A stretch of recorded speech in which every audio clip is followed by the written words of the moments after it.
Chapter 4, Diversity at Work. Let's talk a little bit about diversity in the workplace. And this chapter actually dovetails nicely with the last chapter 3, so we can build upon and extend some of what we discussed in the last chapter. I'd like to begin by quoting Cassio. He says, "The challenge is to create a work setting in which each person can perform to his or her full potential and therefore compete for promotions on merit alone." I really like that quote. Granted, not everybody in the workplace is hyper-competitive or competing for promotions, but I think pretty much everybody would prefer that decisions are made on merit or fair categories and criteria. So I really like that. So that's a good characterization of the manager's task. You might think about that and think about whether that's a good way to characterize your tasks as a boss, to create a work environment in which each person can perform to his or her full potential, and then decisions are made on merit. I would like to give you some tools, and we will continue to give you tools throughout the semester that would help you do that, but particularly I'll highlight some today. First of all, I'd like to say monitor employee attitudes, both formally and informally. That will help you achieve the work environment where people can perform to their full potential. So you need to know what's on employees' minds. What are they thinking? What's bothering them? What's helping them in the workplace? Informally, you can collect a lot of this information by circulating among employees. I think the term is managing by walking around. You learn a lot by getting out, talking to employees informally, doing a lot of listening, asking questions. So that would be quite helpful. I think this is difficult for managers to do. They've got the email inbox to fight down. They attend numerous meetings. They're in so many meetings, it's hard to find time. And when they're not in meetings, that email inbox and phone calls and other things are awaiting problems flaring up. But I think even if it takes planning the time into the calendar for circulating among employees, this will be time well spent. I think formally, if I was in an organization, certainly I would want to formally monitor employee attitudes. So surveys, questionnaires periodically to find out some of those things that employees are thinking or perceiving that they might not be so willing to share face to face would be quite helpful too. So we really want to know what employees are thinking. A second tool would be shaping a positive work environment. A lot of the best companies do this. One of their most important aims is to create a positive work environment where people want to come to work, they want to stay, helps them retain their best workers, helps them increase the number of applicants when they do have openings, therefore they can be very choosy about who they hire. So shaping a positive work environment is a good investment into organizational effectiveness. I think that using the survey data that I mentioned and what you learn that's disturbing employees are on their minds, and some of the things you're doing right that maybe you want to reinforce would be a good way to shape a positive work environment. So the step 1 that I mentioned, finding out and monitoring employee attitudes, feeds into how you could shape a positive work environment.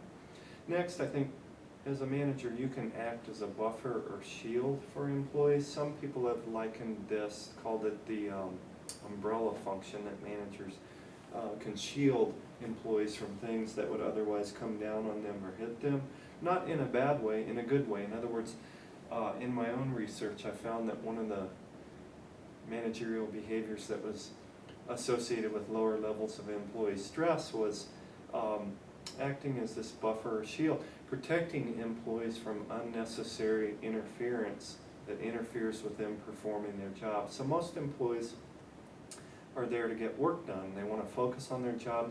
They tend to take their job seriously, and if the manager can prevent some of the interferences that would otherwise prevent that, employees see that and they appreciate it. And then I think maybe more close to the topic of the chapter, diversity, I think as a manager it's quite important for you to make it clear that isms are not tolerated. Isms are unacceptable. Okay, what am I saying here? Isms. ISMS. Here are some examples. Ageism, sexism, racism, elitism, favoritism. Those are all isms that you need to step up and say, these are not acceptable. I will not tolerate this, nor will I exhibit these kind of attitudes. So we have to be conscious of our own issues to guard against. We have to watch for these things in the workplace. And again, back to what I said for the last chapter, if we encourage open dialogue and seeing things through other people's eyes, what it's like from their perspective, we can help stamp out some of these isms that are inappropriate. Guarantee those isms are a good way to encourage lawsuits or to encourage unions to come into your organization and organize your employees, so that you will no longer be managing just your employees. You'll be dealing with a union that's seeking to protect employees from many of these isms.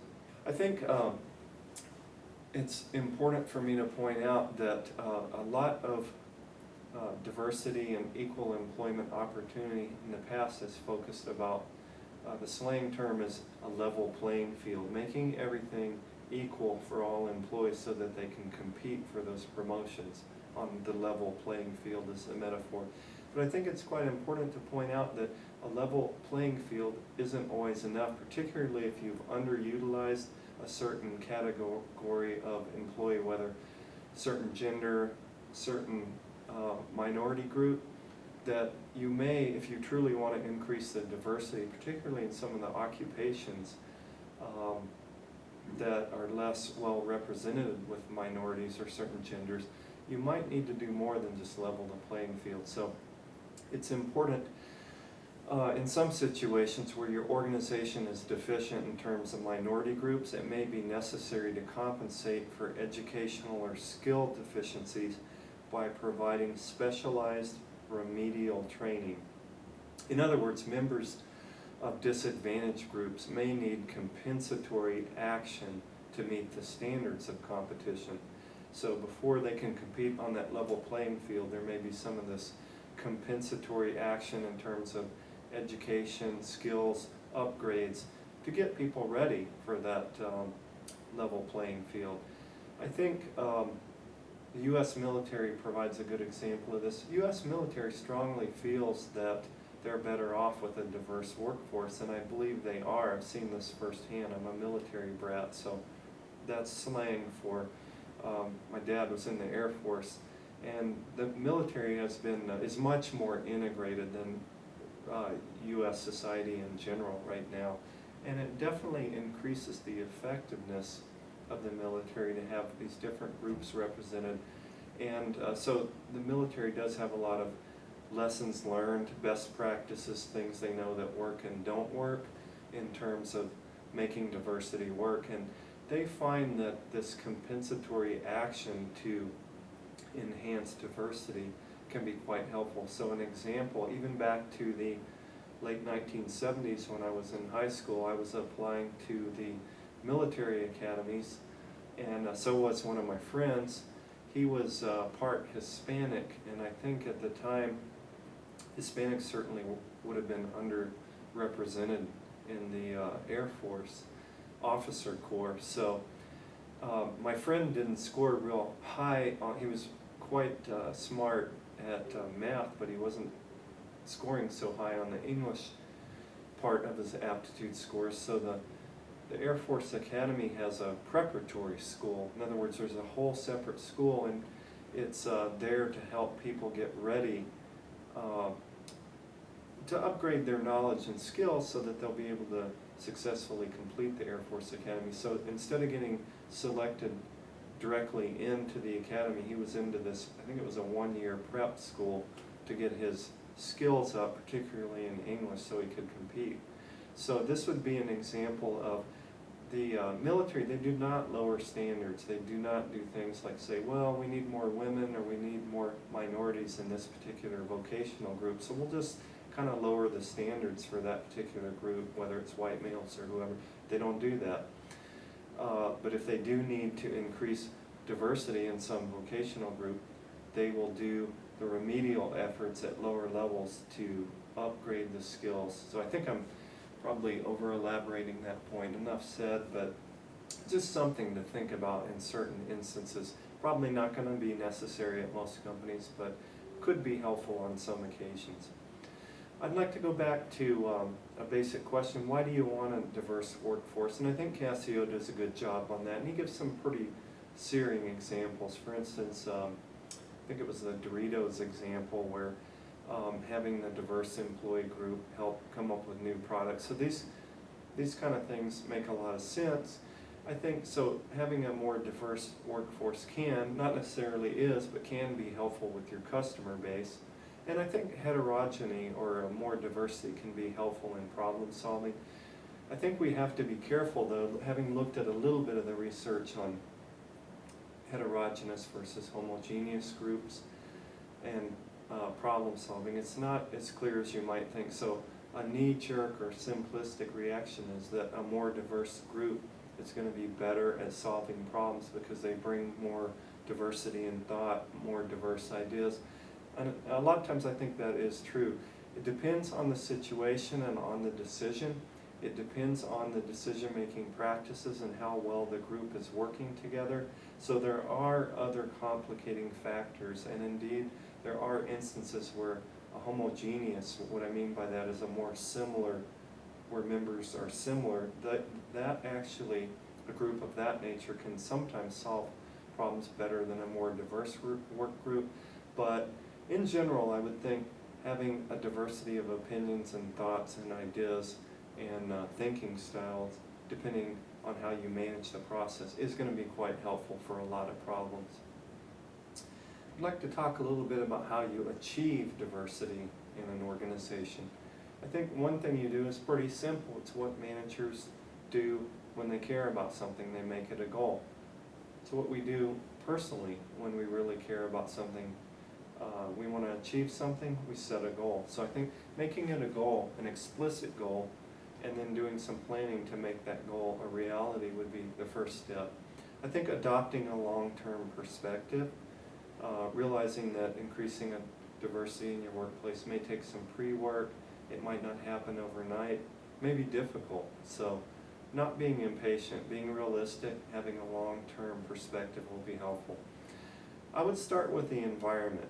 What do I mean by that? Well, I think in certain instances, organizations have realized they needed a more diverse workplace, so they'll go hire somebody that's different from most of the existing people in the organization. A lot of times they haven't done the pre-work that I mentioned. They haven't set the work environment to be conducive or welcoming or pleasant for that newcomer that's different from everybody else. Would I personally really want to be kind of the only person of a certain type in a workforce that kind of stands out from everybody else? Some people are okay with that, but it might get old, to be quite realistic about it. So I think some people have felt like tokens. They just hired me because I am different. That's not a comfortable position to be in. So I think really thinking about the environment and how many employees of that different nature need to be hired to really create the significant numbers and to really change the environment. It probably just plucking in an occasional person from a group that's different from what you have in your workforce either won't be very effective or won't be significant enough mass to really make a difference. And then I think I've kind of liked this characterization, particularly in selecting more diverse type people from outside the organization. Hiring from outside is seek to increase the diversity of the applicant pool and then turn a blind eye once you shift to selection. Select the person who fits the job criteria most closely. So again, it's back to we're not lowering standards, playing games. What we're doing is consciously trying to get a more diverse pool of applicants than we typically have had in the past. And then once we shift to choosing the person or persons we're going to hire, that's when we adopt the blind eye and just look at those knowledge, skills, abilities, who's going to be the best fit for the position. Okay, I'd like to shift gears a bit and hit kind of hard on intergenerational conflict. I think Cassio brings that up, intergenerational conflict. I have not experienced that. Don't know if any of you have. I think this is unnecessary to have this. I think we can, like with all the styles of diversity, we can appreciate differences and capitalize on that. And I would strongly like to say, because I've seen a lot of workshops out there in the industry, they've been going on for years now. I'm slightly tired of seeing these workshops on the generations. Here's what Gen X employees are like, Gen Y, millennials, boomers, and they have these lists of characteristics. I think there are going to be quite a few people from those different generations who don't fit those stereotypes. So even though a lot of that might be true, these differences, I think overall this is overdone and oversold and oversimplified, certainly. So please, if you find the information on how to manage generations differently useful, pluck what's useful from it, but be really careful, because I think the stereotypes can kick in. Do not label people from different generations, or don't label people, period. So I would like to say that I think I will quote a study I saw. Actually, it was a conference paper that just really struck a chord with me. This researcher said that the current managerial literature advances a number of stereotypes associated with various generational groups, which may not always be supported by empirical evidence. Studies show that even when certain differences among generational groups in the workplace have been found, these may relate more to age rather than generations. So I would like to make a point. One of those generational differences I see is, I can't remember if it's, I think Gen Y, they're always talking about how adept they are with technology, and they're on the cutting edge and know how to use stuff people my age don't even know how to use. Again, there's some truth to that, but I remember, I'm a baby boomer, so that's my generation. When I was a young employee, just when I had a summer internship at General Motors, when I was in my 20s, I was kind of a technology whiz. So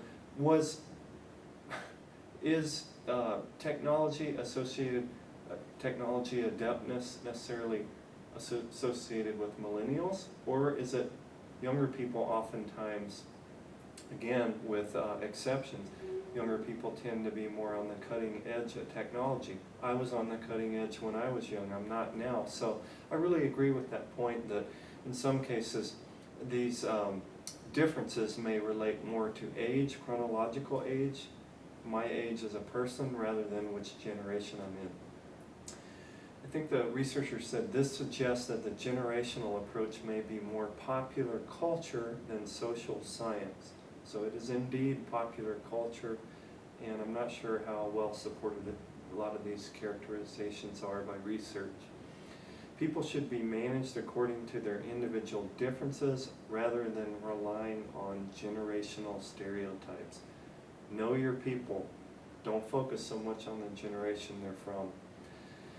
So the managerial implication to me is, again, know your employees and don't fall prey to stereotypes and simplistic thinking or models. That's what you're getting your MBA for, to bust out of some of the simplistic thinking that other maybe less educated people have fallen prey to or succumbed to. So, all right, I would like to say that, again, one way to achieve diversity is to take it seriously, to set goals. However, I would say be very careful about the goals you set. The reason I say that is personal experience. I know that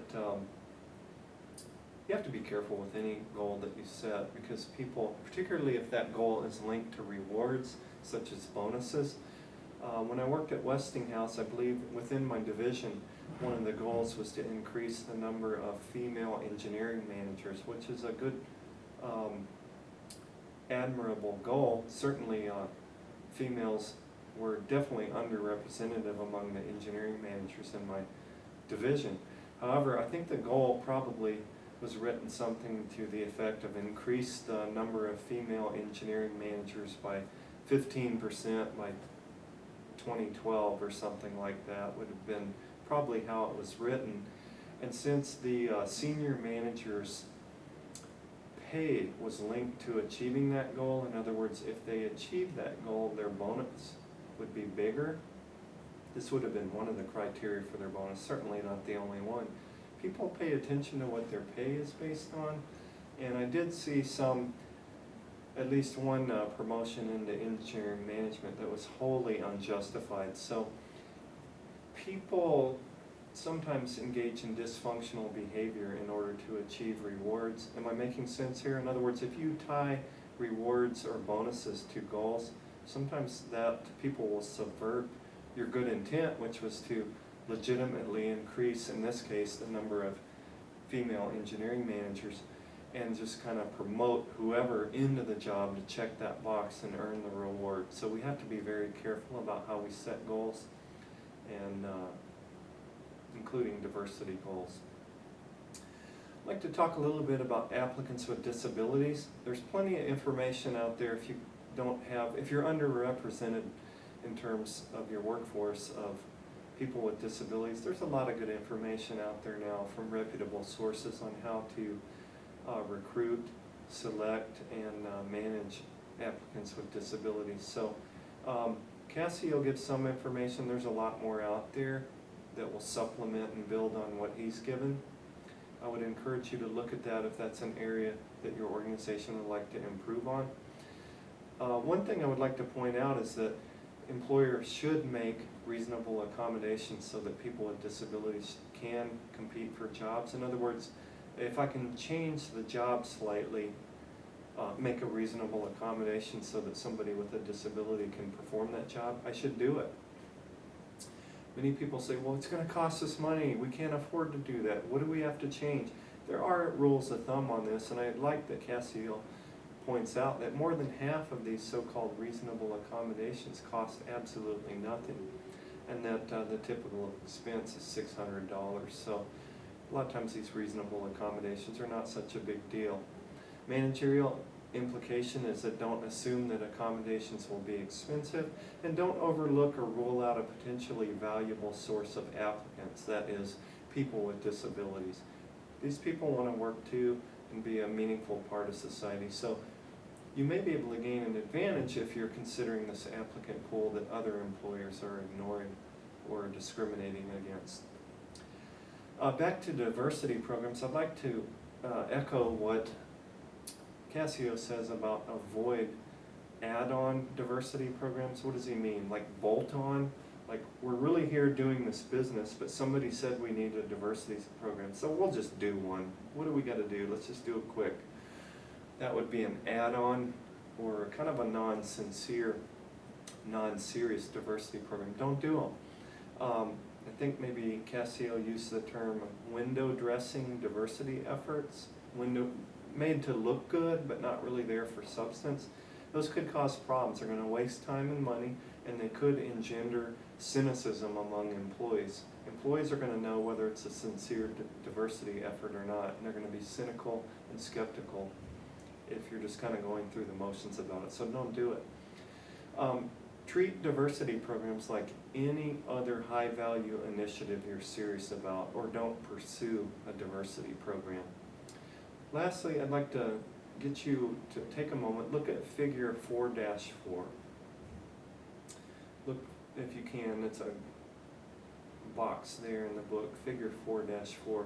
Take a look at it. Is there anything that seems particularly important to you in that figure? One thing I'd like to highlight from that is the third action, check for possible unfairness in performance management. I'd like to bring to your attention that performance ratings in particular can be influenced by a number of contaminants. So there's a lot of other things beyond strictly performance that can influence, in a way we don't want them to be influenced, performance ratings. So I would say you might want to consider hiring an HR statistician or maybe a professor, somebody like me. I could do this for your organization as well. Somebody who can use statistical methods to cover relationships between gender and performance ratings, between age and performance ratings, minority status and ratings. Sometimes these things creep in. Walmart has experienced this. Even good companies, Westinghouse, I've analyzed data for Westinghouse and was surprised to see some issues with females receiving lower starting salaries than male counterparts. And then Ford Motor Company. So these things do crop up even in well-managed companies, and we need to be aware of that. And sometimes the statistics can help identify these things before it ends up in a legal dispute. All right, I think that concludes Chapter 4, and I would encourage you as you read these chapters to, I may have mentioned it before, look for things that your organization is not doing that it could do better. I've had a few students who tend to kind of, I don't know if it's just their style of thinking, they focus on the chapter in the sense of what their company's already doing right. That's fine. It's good to know what your company's doing right and reinforce what it's doing right so you can continue to do it. But I would say also, Casio, he's offering, and hopefully to some extent I am too, offering some other ideas, some other tools that maybe your company isn't utilizing to the full extent that they could be. So in your write-ups, please consider thinking about things that your organization or you as a manager aren't doing as much as you would like to, and utilize that as a source of information as well.